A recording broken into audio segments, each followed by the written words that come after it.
खुदा यीशु मसीह के ज़िंदा जलाली और पाक नाम में आपको मेरी तरफ से और मेरी सारी टीम की तरफ से बहुत प्यार भरा और अकीदत भरा सलाम पहुँचे।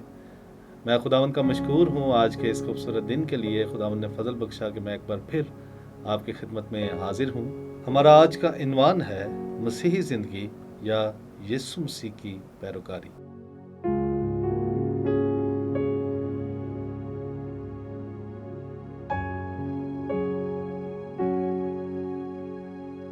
अगर आप यूहन्ना 10 बाब उसकी आयत नंबर 26 तक 30 पर नजर डालें तो बड़ी वजाहत से बताया गया है कि मसीही होने का मतलब ईमान के वसीला से यीशु मसीह की पैरवी करना है। भीड़ अक्सर यीशु के पीछे रहती थी। यीशु हमेशा लोगों से घिरा रहता था, मगर सभी उसके शागिर्द या पैरोकार नहीं थे। अक्सर लोग उसके पीछे सिर्फ मोजज़ा पाने आते थे, शिफा पाने आते थे, अपने हिस्से का या अपने किसी अजीज के लिए मुआवजा पाने आते थे। बाज बदरूहों से रहाई के लिए आते थे, बाज मुर्दों को जिंदा होते देखने आते थे, और बाज उस खाने में से खाने आते थे जो वो मौजज़ाना तौर पर मुहैया करता था। आए हम मरकज़ की इंजील उसके 8वें बाब आयत नंबर 34 से 38 पर नजर डालें। यहाँ पे लिखा है, फिर उसने भीड़ को अपने शागिर्दों समेत पास बुलाकर उनसे कहा, अगर कोई मेरे पीछे आना चाहे तो अपनी खुदी से इनकार करे और अपनी सलीब उठाए और मेरे पीछे हो ले। क्योंकि जो कोई अपनी जान बचाना चाहे वो उसे खोएगा, और जो कोई मेरी और अंजील की खातर अपनी जान खोएगा वो उससे बचाएगा। और आदमी अगर सारी दुनिया को हासिल करे और अपनी जान का नुकसान उठाए तो उसे क्या फ़ायदा होगा? और आदमी अपनी जान के बदले क्या दे? क्योंकि जो कोई इस जनाकार और खताकार कौम में मुझसे और मेरी बातों से शर्माएगा, इब्ने आदम भी जब अपने बाप के जलाल में पाक फरिश्तों के साथ आएगा तो उससे शर्माएगा। अजीज़ों, आज के दौर में यीशु की पैरवी करना आज से 2000 साल पहले के मुकाबला में काफ़ी मुख्तलिफ हो गया है।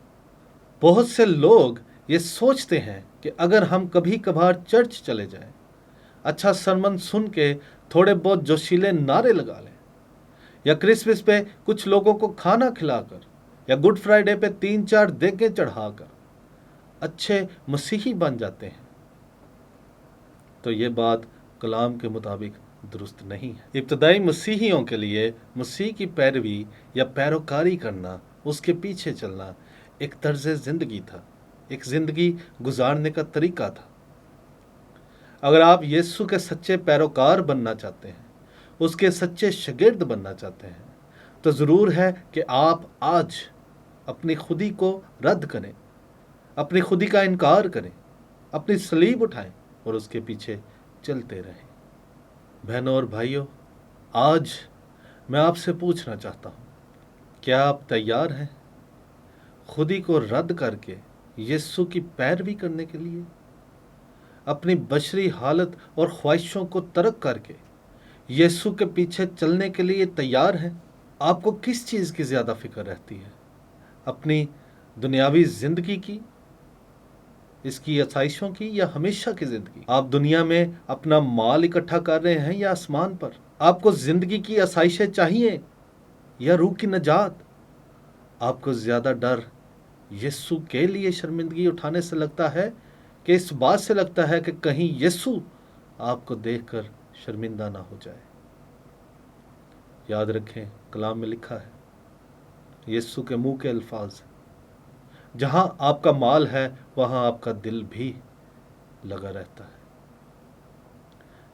और आप भागते भी उसी माल के पीछे हैं जिसको ज्यादा चाहते हैं।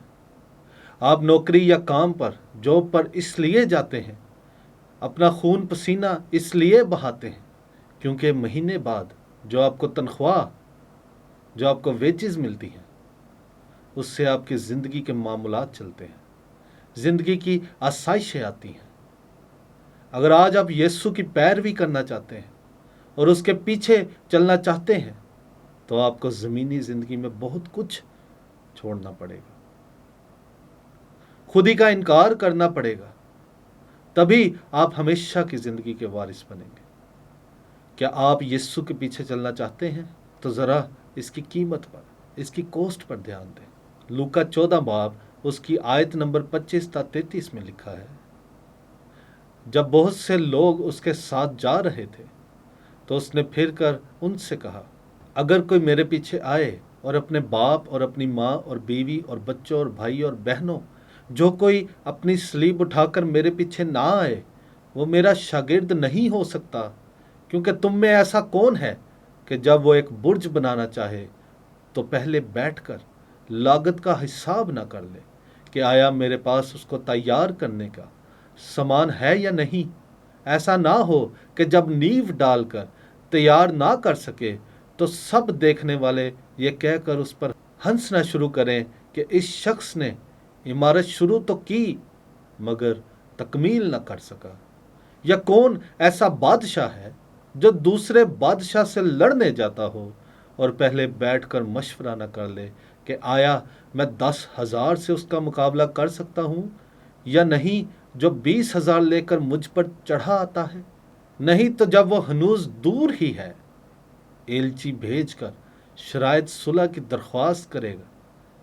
بس اسی طرح تم میں سے جو کوئی اپنا سب کچھ ترک نہ کرے وہ میرا شاگرد نہیں ہو سکتا۔ یسوع کی پیروی آپ کی زندگی یا آپ کی جان یا آپ کی جسم کی قربانی مانگ سکتی ہے۔ یسوع نے کہا کہ اس کے پاس آنے کے لیے اپنی جان تک سے دشمنی کرنا پڑے گی اور اپنی صلیب اٹھانا ہوگی، اور جو کوئی صلیب کا انکار کرے گا وہ یسوع کا شاگرد بالکل نہیں ہو سکتا۔ یسوع کی پیروی آپ کے گھرانے یا دوستوں کی قربانی بھی مانگ سکتی ہے۔ یسوع نے کہا متی 10 باب میں، فرمایا کہ اس کے آنے سے اکثر اس کے شاگردوں اور ان کے گھر والوں اور دوستوں بلکہ دنیا میں اختلافات ہو جاتے ہیں۔ جو کوئی اپنے خاندان اور دوستوں کو یسوع پر ترجیح یا فوقیت دیتا ہے وہ یسوع کے لائق نہیں ہے۔ یسوع کی پیروی آپ کے مال و دولت یا پراپرٹی کی قربانی بھی مانگ سکتی ہے۔ ایک امیر آدمی کو غرور تھا کہ وہ تو بآسانی ہمیشہ کی زندگی کا وارث ہو جائے گا۔ شاید وہ اس وقت کے لوگوں کے لیے کچھ نیکی کے کام بھی کرتا ہو، یا شاید ہیکل میں ہدیہ کثرت سے ڈالتا ہو۔ متی 19 باب اس کی 21ویں آیت میں یسوع نے اس سے کہا، اگر تو کامل ہونا چاہتا ہے تو جا اپنا مال و اسباب بیچ کر غریبوں کو دے، تجھے آسمان پر خزانہ ملے گا، اور آ کر میرے پیچھے ہو لے۔ لیکن امیر آدمی یہ سن کر بہت رنجیدہ ہوا اور یسوع کو چھوڑ کر چلا گیا۔ یسوع کی پیروی کرنے سے آپ کو تعصب اور نفرت کا سامنا کرنا پڑ سکتا ہے۔ دکھ سہنا مسیحیوں کی روزمرہ کی زندگی کا ایک عام حصہ مانا جاتا ہے، کیونکہ وہ یسایہ 53 باب یا یوحنا 15 باب کے مطابق مرد غمناک یعنی یسوع مسیح کے پیروکار ہیں۔ یسوع نے ستائے ہوئوں کو مبارک کہا، اور یہ کہ خوش ہونا اور خوشی منانا، کیونکہ آسمان پر تمہارا اجر بڑا ہے۔ خدا کے لوگوں کو اکثر تعصب اور نفرت کا سامنا کرنا پڑتا ہے۔ ہمارے ملک میں آئے دن مسیحیوں کو للکارا جاتا ہے، چیلنج کیا جاتا ہے، زبردستی مذہب بدلنے پر مجبور کیا جاتا ہے، اور کبھی ڈھیر پیسے کے لالچ دے کر ان کو مذہب بدلنے پر اکسایا جاتا ہے۔ کبھی گالم گلوچ کی جاتی ہے، اور کبھی اس ملک سے نکل جانے کو کہا جاتا ہے۔ ہسٹری ہمیں بتاتی ہے کہ یسوع کے کئی شاگردوں کو صرف اس وجہ سے پکڑ کر قتل کر دیا گیا کیونکہ وہ یسوع کی منادی کرتے تھے۔ ایک روایت سے پتہ چلتا ہے کہ پطرس کو جب وہ مصلوب کرنے لگے تو اس نے کہا کہ اس کی صلیب الٹی رکھی جائے، کیونکہ وہ خود کو خداوند کی طرح مرنے کے لائق نہیں سمجھتا۔ اسی لیے اس نے لکھا، اگر مسیح کے نام کے سبب سے تمہیں ملامت کی جاتی ہے تو تم مبارک ہو، کیونکہ جلال کا روح یعنی خدا کا روح تم پر سایہ کرتا ہے۔ پولوس کو بھی یسوع کی منادی کی وجہ سے متعدد بار جیل جانا پڑا۔ اس نے مار کھائی، اس کا جہاز بھی سمندر میں تباہ ہو گیا اور کئی دفعہ سنسار کیا گیا، لیکن اس نے ان دکھوں کو، مصیبتوں کو آسمان پر ملنے والے جلال کے مقابلے میں بالکل نہ جانا۔ رومیو 8 باب 18 آیت میں لکھا ہے، क्योंकि मेरी दानिस्त में इस ज़माना के दुख दर्द इस लायक नहीं कि उस जलाल के मुकाबल हो सकें जो हम पर जाहिर होने वाला है। यीशु की पैरवी करने के लिए ज़रूरी नहीं कि आपको ये सब कुर्बानियाँ लाजमी तौर पर देना होंगी, मसलन घर बार छोड़ देना, मालो दौलत गुरबा में तकसीम कर देना, लेकिन आपको इन कुर्बानियों के लिए हमेशा तैयार रहना चाहिए। तो क्या आप तैयार हैं? बेशक यीशु की शागिर्दियत और उसके पीछे चलने, उसकी पैरोकारी की कीमत बहुत बड़ी है, लेकिन दुख और मुसीबतें ज़मीन और आसमान दोनों पर एक बड़े रिवार्ड, बड़े इनाम को गारंटी करती है। वो उनकी बर्दाश्त को देखता है और अपना फजल जारी करता है और उन्हें इनाम देता है। यीशु इन मुसीबतों को भलाई में तब्दील कर देता है, ईमानदारों के किरदार को निखारता है और अपने जलाल का बाइस बनाता है। तो यीशु की पैरवी करने के एवज मिलने वाले ये इनामात और अजर उन मुसीबतों के मुकाबला में बहुत ज़्यादा बड़े और अजीम हैं। यीशु ने दुख उठाया और सलीब पर इसलिए जान दी ताकि ईमानदारों की उस सज़ा को ले ले जो गुनाह के सबब बनी नो इंसान पर थी। गुनाहों की माफ़ी और हमेशा की ज़िंदगी हासिल करने के लिए सिर्फ और सिर्फ एक ही रास्ता है, और वो यीशु मसीह पर ईमान लाना और उसे अपना शख्सी नजात दहिंदा कबूल करना है। ये भी याद रखें कि ईमानदारों का दुख उठाना और मुसीबतों को बर्दाश्त करना यीशु मसीह के अजीम और कामिल कफ़ारा की कदर में कुछ इजाफा नहीं करता। यह हकीकी ईमानदार की यीशु मसीह के लिए फरमाबरदारी और ताबेदारी को जाहिर करता है। यह उसका प्यार है जो अपने खुदावंद से करता है। आखिर में आए हम पहला पतरस उसकी दूसरे बाब की 21-25 आयत पर नजर डालें।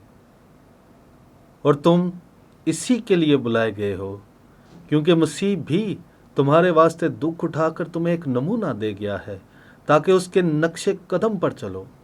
ना उसने गुनाह किया और ना उसके मुंह से कोई मकर की बात निकली, ना वो गालियां खाकर गाली देता था और ना दुख पाकर किसी को धमकाता था, बल्कि अपने आप को सच्चे इंसाफ करने वाले के सुपुर्द करता था। वो आप हमारे गुनाहों को अपने बदन पर लिए हुए सलीब पर चढ़ गया ताकि हम गुनाहों के एतबार से मरकर रास्तबाजी के एतबार से जिएं, और उसी के मार खाने से तुमने शिफा पाई। क्योंकि पहले तुम भेड़ों की तरह भटकते फिरते थे, मगर अब अपनी रूहों के गल्लाबान और निगहबान के पास फिर आ गए हो। मेरे अजीजों, आज हमें बेशक मसीही होने की खातर, मसीही होने के नाते बहुत से चैलेंजेस का सामना है, बहुत सी मजबूरियां हैं, बहुत से इख्तलाफात हैं, डिफरेंसेस हैं, हमारी अपोजिशन है।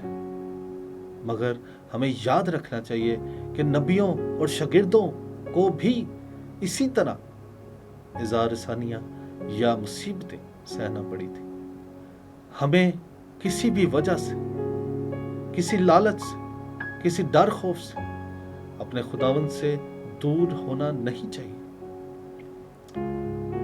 हमें किसी भी वजह से, किसी डर से या किसी लालच से अपने खुदावंद से हरगिज दूर नहीं होना चाहिए, बल्कि मुसीबतों, दुखों में, परेशानियों में और ज्यादा खुदावंद के साथ मसरूर रहना चाहिए, खुश रहना चाहिए, रूह से भर जाना चाहिए और हालात का, मुश्किलात का, मुसीबतों का, दुखों का मुकाबला करना चाहिए। याद रखें, खुदा के कलाम में लिखा है, कौन हमें मसीह की मोहब्बत से जुदा करेगा। मेरे अजीजों, आज बेशक अबलीस ने बहुत से जाल बिछा रखे हैं ताकि मैं और आप उसके झांसे में फंस जाएं और मसीह का इनकार करें। मगर मेरे अजीजों, खुदावंद ही अपनी भेड़ों को जानता है, पहचानता है और उनकी हिफाजत करता है।